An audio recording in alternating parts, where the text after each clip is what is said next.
आप कार्य को नहीं दिया गया था। अगर आप तीसरे अध्याय में गौर से देखें तो वहां पर लिखा है भूमि तेरे कारण शापित है। ये जो पृथ्वी है वो तेरे कारण शापित हो गई है, परंतु परमेश्वर ने कार्य को तब भी श्रापित नहीं किया। ये बातें जो आज से हम लोग आरंभ करने वाले हैं, इसकी एक थोड़ी सी पृष्ठभूमि के रूप में भी मैं आप लोगों को कुछ याद दिलाना चाहता हूं, बताना चाहता हूं। मैं नहीं जानता आप में से कितने लोग मेरे बारे में यह जानते हैं कि मैं मूल रूप से एक निर्माण अभियंता हूं। इस विषय में मेरे कॉलेज की पढ़ाई मुझको करीब 7 वर्ष तक मिलती रही और उसके बाद इसी कार्य से, मतलब निर्माण कार्य से मैं करीब 5 वर्ष जुड़ा रहा और कुल मिलाकर के इमारतों के निर्माण कार्य में लगभग 12 वर्ष का अध्ययन काल और कार्य में पूरी तरह से जुड़ा रहा। पूर्णकालीन सेवकाई में आने के बाद भी मेरा यह कार्य बंद नहीं हुआ और कई एक मिशनरी इमारतों को तैयार करने के लिए भी मैंने परिश्रम किया और मिशन कार्य के साथ साथ निर्माण कार्य में जुड़े रहने की वजह से यह विषय मेरे लिए ऐसा कुछ प्रिय बना कि इसमें से मैं आप लोगों के सामने परमेश्वर के पवित्र वचनों में से इन बातों को रख सकूं कि कार्य हमको कैसे नहीं करना है, अर्थात हाउ नॉट टू वर्क, कार्य कैसे न करें। इसके अंतर्गत भी हम लोग 10 पाठ सीखने वाले हैं और आज हम आरंभ कर रहे हैं पहले पाठ से, हाउ नॉट टू वर्क, कार्य कैसे न करें। Do not over differentiate between secular and the secret, लौकिक और आत्मिक बातों के बीच में, लौकिक और आत्मिक कार्यों के बीच में अधिक अंतर न करें। मैं इसे फिर दोहराता हूं, हाउ नॉट टू वर्क, कार्य कैसे न करें। Do not over differentiate between the secular and the secret, लौकिक और आत्मिक कार्यों के बीच में अधिक अंतर न करें। आरंभ में मैं जब परमेश्वर को देखता हूं या बाइबल में आप पहले वाक्य को देखिए, इस तरीके से आरंभ हो रहा है कि आदि में परमेश्वर, और आरंभ से परमेश्वर का जो रूप सामने आ रहा है वो मुझको ऐसा दिखता है मानो परमेश्वर एक कार्य करने वाला व्यक्ति है। और यदि आप पहला अध्याय पूरा गौर करेंगे तो बड़े अद्भुत रीति से इस बात का वर्णन है कि परमेश्वर कैसे कैसे कार्य कर रहा है। गौर करिएगा, पहला दिन जो सृष्टि का वर्णन हमको मिलता है उत्पत्ति के पहले अध्याय और उसके 3, 4 और 5वें वचन में देखिए, वहां पर अंधेरा था और परमेश्वर ने उजियाला बना दिया। और यह फिजिक्स का विषय है, अर्थात भौतिक शास्त्र में परमेश्वर ने काम किया। उसके बाद में आप आगे आइए 6वें से 8वें वचन के बीच में, यहां पर हम देखते हैं कि परमेश्वर ने पानी को अलग किया और उनमें अंतर लाया है। यह विषय है हाइड्रोलॉजी का, जल विज्ञान का, और परमेश्वर ने इस विषय को लेकर भी काम किया है। 9वें और 10वें वचन में अगर आप गौर करेंगे तो पता लगेगा कि जल और थल इनको अलग कर दिया। ये जियोलॉजी का अर्थात भूविज्ञान का विषय है और परमेश्वर ने उस विषय पर भी काम किया है। आप थोड़ा आगे पढ़ेंगे 11वें वचन से 13वें वचन के बीच में, तो वहां पर प्रभु यीशु परमेश्वर ने पौधे उगाए हैं और ये है बॉटनी का विषय अर्थात वनस्पति शास्त्र, और परमेश्वर इस विषय पर भी काम कर रहा है। 14वें वचन से 19वें वचन के बीच में आइए, चौथा दिन आरंभ होता है और परमेश्वर इस दिन सूरज, चांद और सितारों को बनाता है और यह है एस्ट्रोनॉमी का विषय, खगोल शास्त्र का विषय है। आप आगे बढ़िए 20वें वचन से 23वें वचन के बीच में आप देखते हैं कि मछलियों का वर्णन है, पक्षियों का वर्णन है और यह है बायोलॉजी का विषय अर्थात जीव शास्त्र, जिसमें परमेश्वर ने कार्य किया है। 24वें वचन और 25वें वचन में हम पढ़ते हैं कि अलग अलग प्रकार के पशु परमेश्वर ने बनाए हैं और यह है जूलॉजी का विषय अर्थात प्राणी शास्त्र।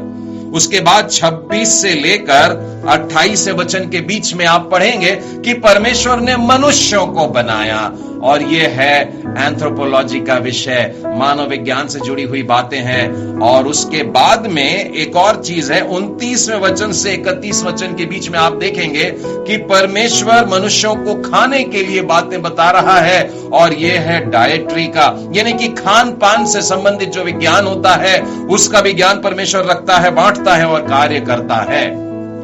और फिर दूसरे अध्याय के दूसरे वचन पर गौर करिए, देखिए यहां क्या लिखा है, और परमेश्वर ने अपना काम जिसे वह करता था 7वें दिन समाप्त किया, और उसने अपने किए हुए सारे काम में 7वें दिन विश्राम किया।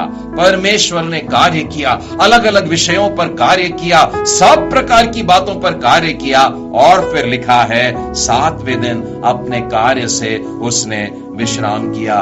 प्रियो, उत्पत्ति से लेकर आज के समय तक मैं देखता हूं परमेश्वर अलग अलग प्रकार के कार्यों में लगा है, सृजनात्मक कार्यों में लगा है, बनाने में लगा हुआ है, यहां तक कि आज भी परमेश्वर बना रहा है, पुनः रच रहा है, लोगों को नया रूप दे रहा है। आज भी परमेश्वर काम कर रहा है। आज मेरे लिए यह विषय, आज आपके लिए यह विषय बेहद महत्वपूर्ण हो गया है। हम देखते हैं इन बातों के ध्यान में रखते हुए कि प्रभु यीशु ने उन लोगों को जो लौकिक और पवित्र बातों के बीच में, आत्मिक बातों के बीच में भेद करते थे, बड़े कड़क शब्दों में डांटा है।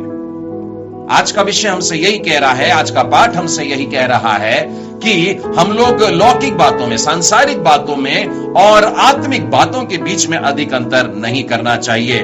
मैं आपको यूहन्ना रचित सुसमाचार के 5वें अध्याय में ले जाना चाहता हूं। वहां पर 38 वर्ष के रोगी को प्रभु यीशु बैतसैदा कुंड के पास में स्वस्थ कर रहे हैं। बड़े लंबे समय से ये बीमार पड़ा है और उसे कुंड में उतारे बगैर वो स्वस्थ हो जाता है। और उसके बाद में देखिए क्या होता है, 16वें वचन में पढ़ते हैं, इस कारण यहूदी यीशु को सताने लगे। चंगाई का काम किया है, एक भलाई का काम किया है, किसी दुखी व्यक्ति के जीवन में एक आशा की किरण आ गई, जो पड़ा रहता था अब चलने लगा है, वजन उठा करके चलने लगा है, आनंदित है, दौड़ रहा है। लेकिन कुछ धर्म के ज्ञानी लोग हैं, कुछ यहूदी लोग हैं जो यीशु को सताने लगे हैं। और आपको मालूम है क्यों? क्योंकि वह ऐसे काम सब्त के दिन करता था। जिस दिन प्रभु यीशु ने यह चंगाई का काम किया वो सब्त का दिन था, और इसीलिए यहूदी लोग गुस्सा हो गए। आप देखते हैं प्रभु यीशु मसीह ने यहां पर एक संरचनात्मक काम किया, यहां पर एक ऑर्थोपेडिक काम किया। किसी को अपने शरीर की हड्डियों से लेकर के समस्या थी और वहां पर यह काम किया, लेकिन यहूदी लोग कहते थे यह सांसारिक काम है, इसको सब्त के दिन नहीं करना चाहिए। और इन लोगों के साथ में यही समस्या थी कि ये व्यवस्था की बातों को ऐसे पकड़े हुए थे कि ये परमेश्वर की बातों को आत्मिक तौर से समझ नहीं पा रहे थे। और प्रभु यीशु ने, देखिए 17वें वचन में क्या लिखा है, इस पर यीशु ने उनसे कहा, मेरा पिता अब तक काम करता है और मैं भी काम करता हूं। प्रभु यीशु लगातार काम कर रहे हैं और वे गवाही देते हैं कि पिता भी इस तरीके से काम कर रहे हैं, प्रतिदिन कर रहे हैं, आज तक करते आ रहे हैं। लेकिन मनुष्यों की छोटी सोच विचार इस बात को समझ नहीं पा रही है। और एक उदाहरण की तरफ लेकर के चलता हूं। आप नए नियम में यूसुफ को देखते हैं, वो बढ़ई का काम करते थे और प्रभु यीशु अपने माता पिता के अधीन रहे। आपको मालूम है ये वचन कहां पर लिखा है? 12 बरस का प्रभु यीशु अपने माता पिता के साथ में यरूशलेम से लौट करके जाता है और उनके अधीन रहता है उम्र के 30 बरस तक। अंदाज लगाइए 18 वर्ष तक प्रभु यीशु ने अपने पप्पा के साथ में मिल करके लकड़ी काटना, रंदा चलाना, बढ़ई का काम किया है। और उसके बाद में जो उनके जीवन के 3-3.5 वर्ष थे उसमें अद्भुत काम करने वाला है। अगर आप बाइबल में गौर करें तो मुझे बताइए कि परमेश्वर ने प्रभु यीशु को पहली बार स्वर्गीय अनुमोदन कब दिया? प्रभु यीशु के जीवन में आप गौर करिए। मैं आपको मत्ती रचित सुसमाचार के 3 अध्याय में लेकर के चलना चाहूंगा। और वहां पर हम देखते हैं कि यूहन्ना द्वारा प्रभु यीशु का बपतिस्मा होता है। वे यरदन नदी में खड़े हुए हैं और वहां पर बड़ी अद्भुत बातें चल रही हैं और वो पानी के ऊपर आता है और देखो आकाश खुल गया, परमेश्वर का आत्मा उस पर उतर के आता है और तब स्वर्ग से एक आवाज सुनाई दे रही है, देखो यह मेरा प्रिय पुत्र है जिससे मैं अत्यंत प्रसन्न हूं। परमेश्वर पिता प्रभु यीशु के लिए यह शब्द कह रहे हैं, वे कह रहे हैं मैं इससे बेहद प्रसन्न हूं, ये मेरा प्रिय पुत्र है। प्रभु यीशु ने अभी तक एक भी आश्चर्य कर्म नहीं किए हैं, फिर भी परमेश्वर ने कहा मैं प्रसन्न हूं। प्रभु यीशु ने तो अभी अपना पहला संदेश भी नहीं सुनाया है, लेकिन परमेश्वर ने उनके लिए कहा कि ये मेरा प्रिय पुत्र है और मैं इससे बेहद प्रसन्न हूं। प्रियो, इस बात को अपने जीवन में हमेशा बनाए रखें, अर्थात लौकिक बातें और पवित्र बातें, ये सारी बातें परमेश्वर की आंखों के सामने हैं और वो देख रहा है और उसी आधार पर आपकी और मेरे लिए गवाही देता है। हम अपने बाइबल अध्ययन में जब भी किसी बात को लेकर के मनन करते हैं तो हम पुराने नियम से और नए नियम से बहुत सारे उदाहरण लेकर के साधारणतः ये करते आए हैं और इन उदाहरणों में आप ये पाएंगे कि जो लोग कलीसिया के काम में लगे हुए हैं, आत्मिक कामों में लगे हैं, सेवकाई में लगे हैं, वे वास्तव में ऐसा प्रतीत होगा कि पूर्णकालीन सेवकाई में है, परंतु फिर भी मैं ये पाता हूं कि वे सांसारिक कामों को भी उतने ही परमेश्वर की आशीष पा करके करते आ रहे थे।